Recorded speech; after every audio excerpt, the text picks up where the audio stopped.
time of the year is upon us. If you want to go tour in spring or summer, now is the moment that you need to be emailing all of those venues that you need to go to. And it's also a good time for getting reviews out there. It's a good time to get your music on the radio. It's the right time to start emailing people to place your music in TV shows and movies and stuff like that. So I'm gonna teach you exactly how to do that, how I do that, and that's what we're gonna talk about today here on Garageband and Beyond.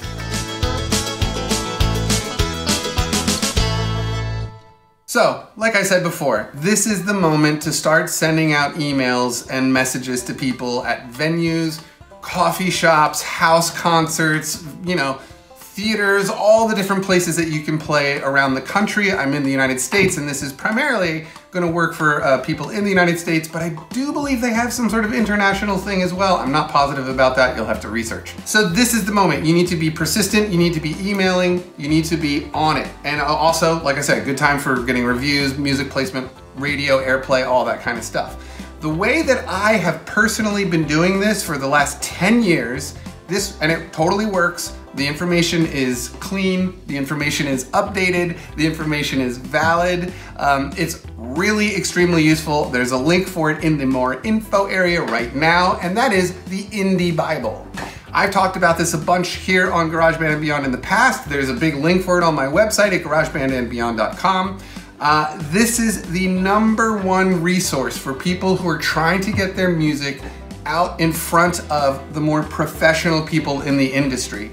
I have tried to purchase other lists over the years. I don't want to slam all of them, but I will say, if you've ever been curious about that Americana Music Association thing, I bought it 2 years ago, thumbs down. The only contact they had for me in the Philadelphia area was a friend of mine who really had nothing to do with what I do.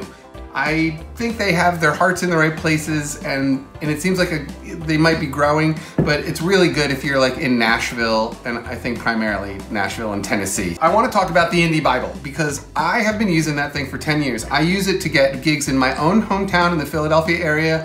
People are always opening new venues, and house concerts and stuff like that. It's impossible to keep up with all the new places opening every year, so that's why I get the Indie Bible every single year. The nice thing about them is that they do update it every single year, so the emails always work. I haven't ever gotten an email to bounce back saying this, you know, subscriber no longer exists kind of a thing. So that is very refreshing. If you've ever had that happen when you email someone and you get that bounced email back, it's like, oh man, now what do I do, you know? So that's that. It's the Indie Bible. That's what I want to talk about even more. I'm going to discuss a little bit more because when it comes to getting gigs for touring, not only do you have to be persistent, but you have to be professional. You have to be kind, you have to be courteous, use good grammar in your emails, make sure that you have links to your Spotify or to your YouTube channel.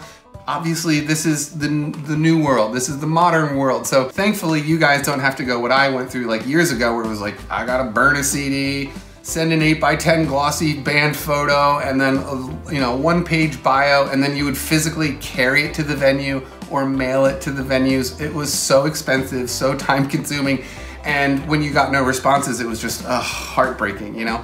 So the nice thing about the Indie Bible is because these contacts are so fresh and updated, that, you know, if you don't hear back from the people, well, then you know what's going on, but at least you're not out a bunch of time and a bunch of money, right? That's sort of a bummer when that happens. The same principle goes for if you're trying to get your music on the radio. The same principle applies for music placement or reviews or all of that stuff. Must be persistent, must be kind and courteous, must have your links. Don't write a super long email. Nobody wants to read a ton of information from you. They just need the quick, you know, a few lines, a little quick bio. 1 or 2 sentences of a bio is perfect. Venues that you've played at in the past, if you've opened for famous bands in the past, make sure that that's included. The stuff that they care about is that, like, are you good enough? Have you done any good work in the past? And does your band make any money? So one of the things about that is how many people do you expect to draw? You know, how big of an audience can you bring into their venue? That is going to be one of the most important factors in anybody deciding if they want to review your music, listen to your music, or book your band at their venue. You have to be able to give them honest numbers. Don't pad those numbers, you guys. If if you feel like, oh, we're only gonna draw 10 people, then maybe just leave it out. Say, we're new to the area, we're trying to find some places to play. Hopefully you can put us in front of a band that draws really well, because that's the whole idea. But if you've been to that market before, make sure that you say, we have played in your town before, this is how many people were at the show, we expect a similar turnout. That would be perfect. That's what they want to know. How much money are they going to make off of your presence in their venue? That's always going to be one of the important factors. Unfortunately, it's not all about the music, it's not all about the art as much as we would love it to be. So that's basically it. The Indie Bible is the thing that I've been using for years and years and years, and I know that today they released a brand new one, so I wanted to just share it with you guys. I know that, some of you are newer subscribers here on my channel and probably haven't dug through all my 400 some odd videos yet, so if you're curious about booking a tour or any of those things I talked about before, just buy the Indie Bible. Come back, thank me later, because it is an incredibly good resource with great information, and that's all I need to say about that. So you guys, I hope you got something out of this video, and I hope you have a fun time out there on the road and touring and all that stuff. It's super fun to do with your friends, get a good van and a good trailer and all that kind of stuff. It's super fun to do, and I hope you have a good, safe time out there on the road, all right? Talk to you later.